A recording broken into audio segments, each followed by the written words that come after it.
Housekeeping यानी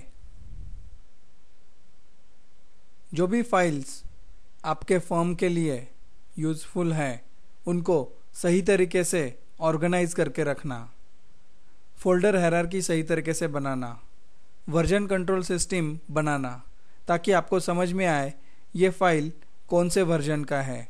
मतलब ये अगर वापस फ्यूचर में अपडेट होता है तो आप पहले वाली फाइल्स को अगर आपको चाहिए तो वो किस तरीके से रेफर कर सकते हैं।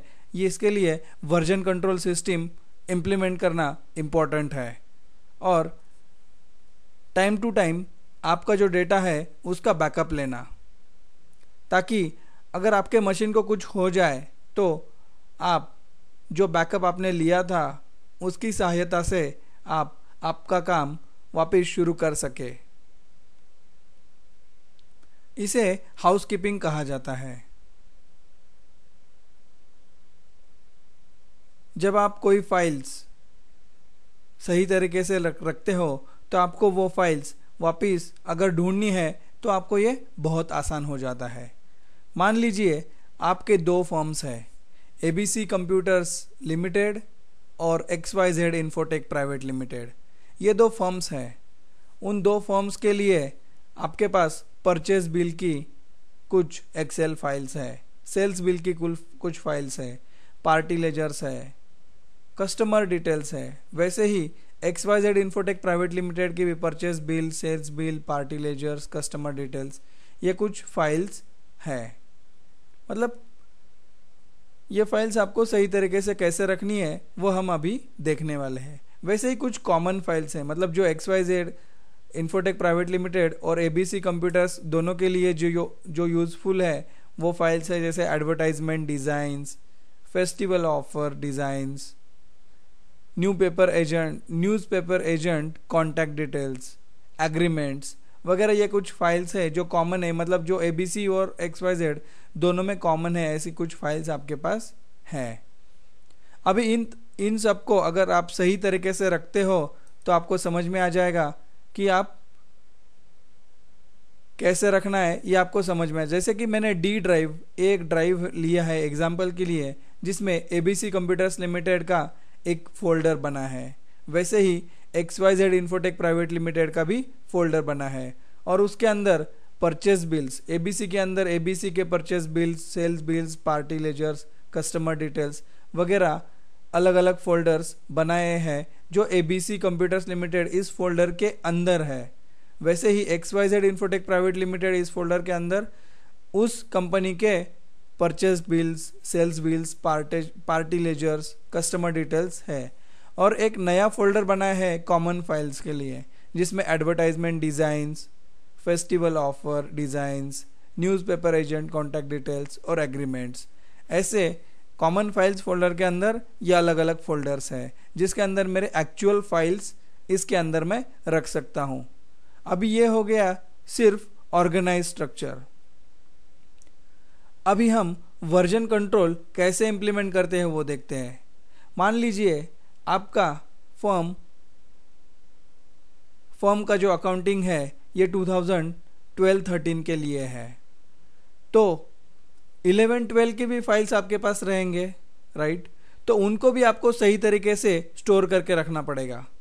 तो यहाँ पे वर्जन कंट्रोल सिस्टम पिक्चर में आता है, यानी कि आपको वर्जन कंट्रोल सिस्टम यहाँ पे इम्प्लीमेंट करना पड़ेगा। यानी कि ABC कंप्यूटर लिमिटेड के अंदर हमें दो फोल्डर्स बनाने होंगे। एक फोल्डर रहेगा 2011-12 के लिए और दूसरा फोल्डर रहेगा 2012-13 के लिए, ताकि आप सही वर्जन की फाइल को रेफर कर सके। अगर आप ये पिक्चोरियल फॉर्मेट में देखना चाहते हो तो ये देखिए, इसमें ABC कंप्यूटर्स लिमिटेड इसके अंदर 2011-12 ये हो गया 11-12 इस ईयर का वर्जन, और दूसरा जो वर्जन है वो 12-13 का है। तो 11-12 के अंदर customer details, party ledgers, purchase bills, sales bills वगैरह, ये 11-12 रिलेटेड जो फाइल्स है ये इस फोल्डर के अंदर रहेंगे। वैसे ही 12-13 के अंदर 12-13 के फाइल्स रहेंगे। मतलब ये जो है इसके दो वर्जन्स है। पहला वर्जन जो है 11-12 का और दूसरा वर्जन है 12-13 का। इस तरीके से कॉमन फाइल्स में भी आप चाहिए तो जो चाहिए वो वर्जन्स आप बना सकते हो। और XYZ इन्फोटेक प्राइवेट लिमिटेड में 11-12 का वैसे ही जिस तरीके से ABC में है वैसे ही XYZ में भी आपने 2 वर्जन्स बनाए हैं। आपको चाहिए तो आप और वर्जन्स भी बना सकते हो और इसी को ही वर्जन कंट्रोल सिस्टम कहा जाता है। अगर आप ये सही तरीके से हाउसकीपिंग करते हो तो आपको इन्फॉर्मेशन ढूंढने में आसानी जाएगी, आपको कोई तकलीफ नहीं होगी और आपका फ्यूचर में डेटा आप सेफ रख सकते हो।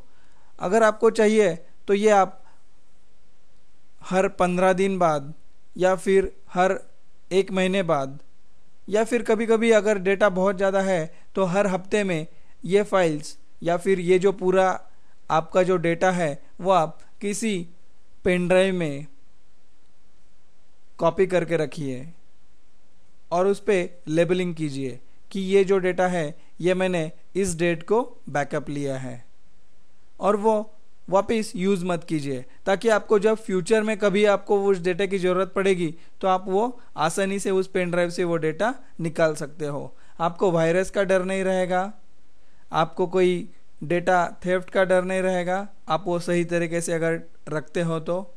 और आपके कंप्यूटर को अगर कुछ हो भी जाए तो आपके पास वो डेटा पेन ड्राइव में रहेगा।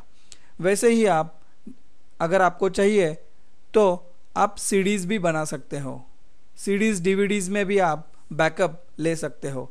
इसे ही हाउसकीपिंग कहा जाता है। ये हर फर्म के लिए बहुत इंपॉर्टेंट है, हर बिजनेस के लिए बहुत इंपॉर्टेंट है। इसका सही तरीके से अगर आप उपयोग करोगे तो आपको भविष्य में कोई भी दिक्कत नहीं आएगी। धन्यवाद।